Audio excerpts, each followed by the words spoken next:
আসসালামু আলাইকুম ও রহমতুল্লাহি ওবরাকাতুহু। হাদিস বকরি শরীফ হাদিস নম্বর 777 পৃষ্ঠা নম্বর 238। মৃত্যু ব্যক্তি ঋণের জামানত গ্রহণ কী রূপে হবে সে সম্পর্কে হাদিসে সুন্দরভাবে আলোকপাত করা হয়েছে। হজরত সাল্লামা ইবনে আকওয়া থেকে বর্ণিত এই হাদিসটি। একদিন নবী করিম সাল্লাল্লাহু আলাইহি সাল্লামের কাছে না- নাজরার নামাজের জন্য হাজির করা হলো। জানাজার নামাজের জন্য হাজির করা হলো।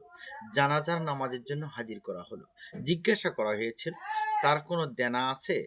সাহাবীগণ বললেন, না। তখন তিনি জানাজার নামাজ আদায় করলেন।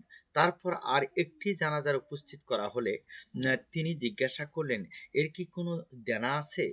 সাহাবীগণ বললেন, হ্যাঁ আছে।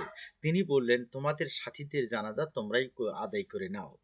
হযরত আবু কাতাদা রাদিয়াল্লাহু তাআলা বলেন, ইয়া রাসূলুল্লাহ, তার দেনার সব দায়িত্ব আমি গ্রহণ করলাম।